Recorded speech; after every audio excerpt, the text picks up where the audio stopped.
Oh man. Guys, what if I can't pull off high-waisted. I know these are like really high-waisted, but you guys would be completely disturbed if I wore my leggings like this.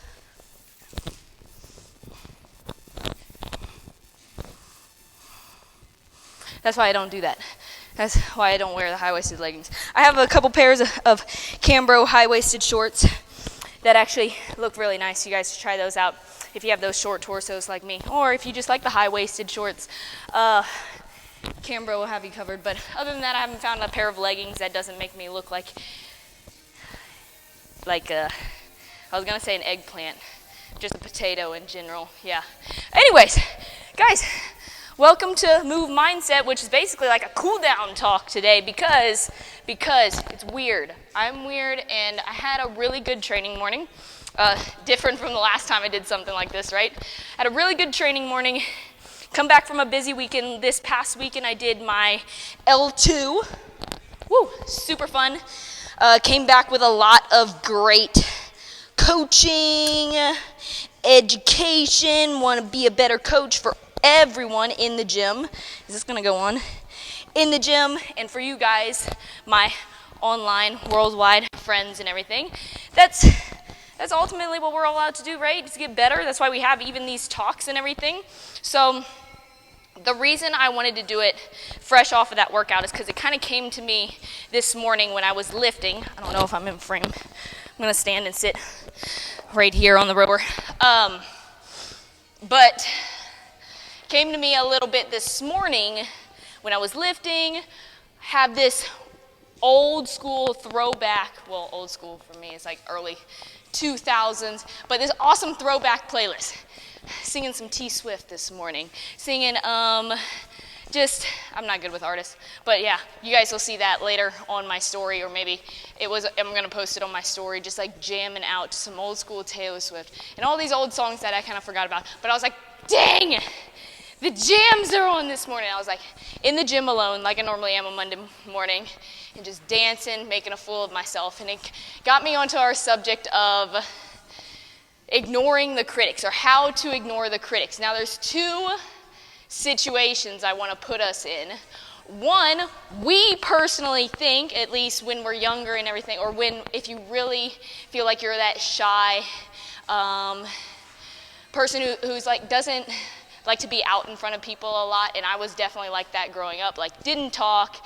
I'm still on the quiet side when I'm like in my own zone and everything, but what we tend to think is like the harder one to tackle is like the critics on the outside, which means literally that person standing over there, or this person standing over there, or the big one, social media, and the critics that are out there behind the screens and everything. And a lot of us, myself included, struggle with, oh, I wonder what this person thought of me, and I wonder if is this person judging me, and all this stuff. And those are the outer critics. But I'm going to be real with you guys. The weirder I've got, as the older that I've gotten, and the weirder that I've got, coming to that, I've learned that's like, that picture is like that big.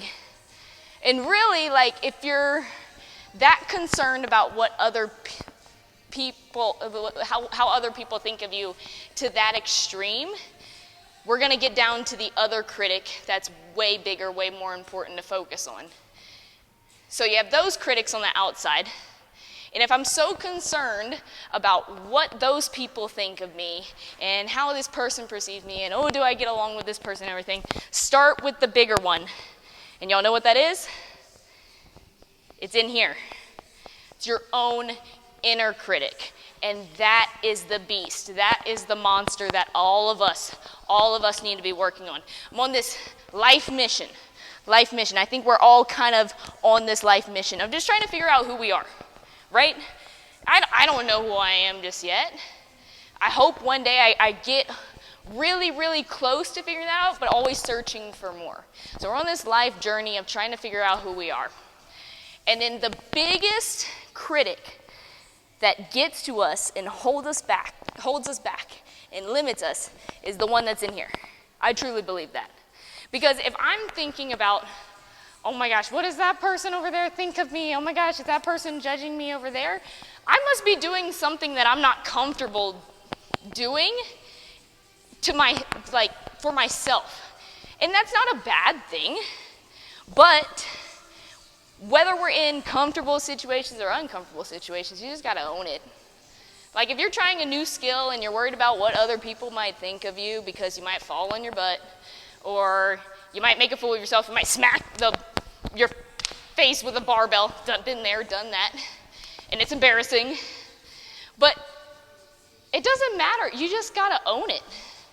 Because ultimately, it's like this vicious circle of if you don't own it, and you're still worried about what people think of you, you're probably going to be timid going into whatever the situation is, whether it's a new skill or meeting a person or anything like that, meeting a new friend, something like that. And if you're timid going into it, you're probably going to like somewhat half-ass it in like a really shy, like not all effort kind of way. And I think that's going to ultimately backfire. Like think about, I try to use like going after a new skill a lot because I can relate to that big time. So I'm like gonna go for a backflip. And I'm like, oh, I'm already scared to do this. And then I'm gonna like halfway jump and halfway flip. It's not gonna end up well. You just gotta let go of all of that. Own the situation, whether you make it or you flop on your face, you just gotta own it. And really, that's how you start defeating that inner critic. Because you're like, hey, no matter what happens, I'm going to do it. We're going to see what happens. We're going to learn from it.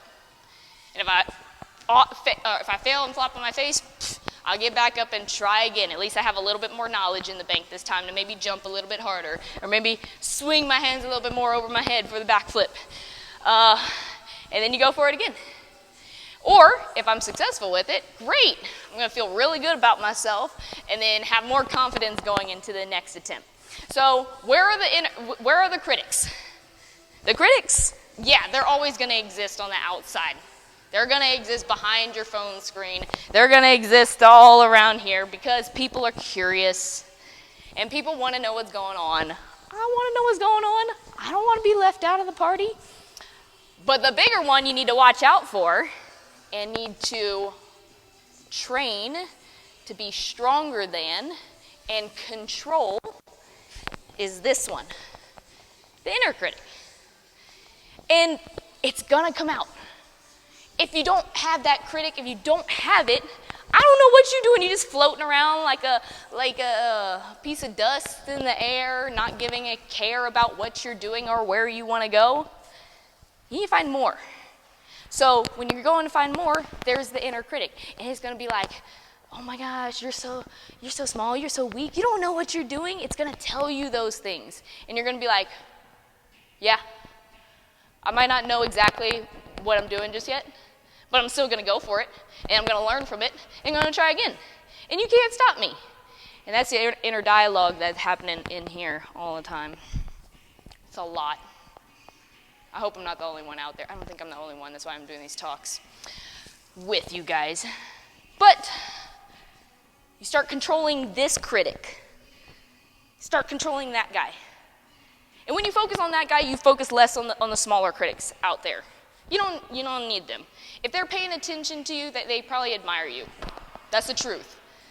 If they're watching you that closely, they probably admire you, and you probably have something that they want. So own that part, own who you are. That's how we're going to get really strong. We're going to live a little less fearful, live a little bit more fearlessly, and get to do some really cool things. I believe that. Get to do some really cool things. But in this world of training physically in here, and I train a lot by myself, guys. I do want to get to training with more athletes and everything, but I do feel like that training by myself has developed my mindset mentally, or my mindset really well. Because it's a lot of just talking to the inner critic, unfortunately. But it's made me stronger. So get in your own zone, go talk to that inner critic a little bit, and tell him what you want, and tell him, I don't care what you think, this is what I'm going to go for, and let's go do it. We don't got time to waste. Life's too short. We don't got time to waste. We got to go do some things. You with me? I just did heavy dumbbell deadlifts and my forearms are blown up.